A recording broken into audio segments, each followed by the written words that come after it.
આ બ્લોગ છે ને કમેન્ટમાંથી બનાવીશ. આપણે 2 સબસ્ક્રાઈબરની કમેન્ટ આવી હતી કે તો હેલો દોસ્તો, welcome back to my new blog. તો ફરીથી મારા ટાઢોડા બ્લોગમાં તમારું સ્વાગત છે. તો પહેલાં તો શું કહેવાય કે જય Shri Ram and good morning મિત્રો. ને વાગી ગયા છે મિત્રો સવારના, જોઈ લો 4:35 થઈ છે મિત્રો. એટલું ફોકસ અહીં નથી થતું. ને શું કહેવાય કે પહેલાં તો સોરી, 2-3 દિવસથી બ્લોગ નથી નાખ્યો ને મિત્રો. આ બ્લોગ છે ને એ કમેન્ટમાંથી બનાવીશ. આપણે 2 સબસ્ક્રાઈબરની કમેન્ટ આવી હતી કે ભાઈ તમે સવારના રનિંગનો વ્લોગ બનાવો. બાકી આ રૂટીન તો હું મિની વ્લોગમાં જાય. તો પહેલાં તો શું કહેવાય કે આજે છે સોમવાર, તો હર હર મહાદેવ. તો હવે આપણે તો ફૂલ તૈયાર થઈ ગયા, 4 વાગ્યાના જાગ્યા હતા. મોઢું મોઢું જોઈને ફ્રેશ થઈ ગયા, બુટાઈ ફેરી લીધા ને હવે સીધા એટલે 1.5 કિલોમીટર હાલીને જવાનું છે રોડવે પહેલાં તો. પછી નાની રનિંગ શરૂ થાય, આશ્રમમાં જવાનું થાય. તો ચલો કન્ટિન્યુ.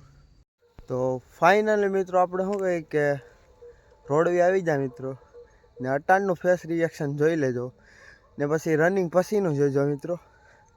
ને મિત્રો ટાઢ એટલી છે ને કે આમ જવા તો આમ શું કહેવાય કે કંઈ ઘટે નહીં એવી છે. તો ચલો રનિંગ પછી મળીએ. તો ફાઇનલી મિત્રો આપણે ગ્રાઉન્ડે પૂગી ગયા. ને શું કહે કે વચમાં 2-3 દિનની શું કહેવાય દાંડી બાંધી દીધી, એટલે 1600માં શું કહેવાય કે ફટકે હાથમાં આ ગઈ. ક્યાં બોલા તું? તો ચલો હવે કસરત બસરત કરી, આરતી વારતી કરીશું, આડી બધું બતાવો ચલો.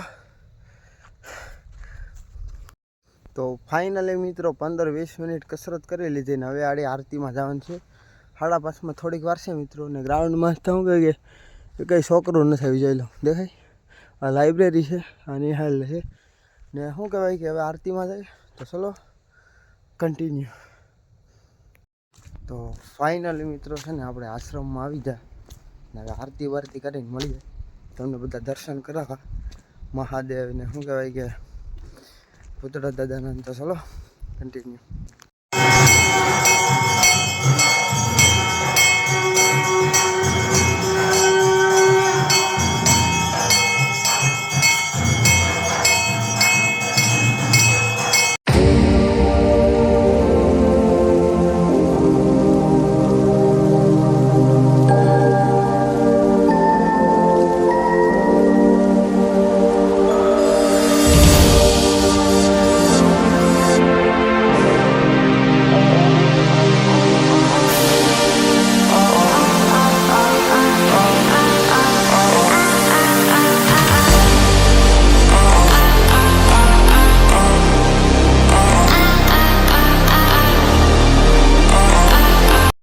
તો ફાઇનલી મિત્રો હવે આરતી કરીને લીમડાનું દાંતણ લઈ લેતો. હવે બ્રશ તો કર્યો તોય ને હવે આમ જો થોડું થોડું હવાર થવા માંડ્યું.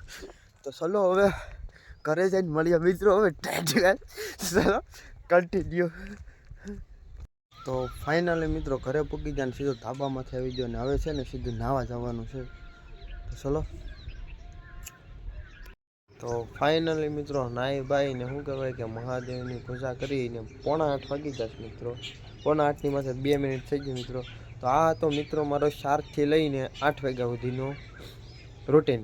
તો તમને બ્લોગ કેવો લાગ્યો લાઈક કરજો, નવા હોય તો ચેનલ પર જય શ્રી રામની કમેન્ટ કરજો અને પછી સબસ્ક્રાઈબ કરજો. તો મળીએ નેક્સ્ટ બ્લોગમાં. જય શ્રી રામ, રાધે રાધે, બાય બાય.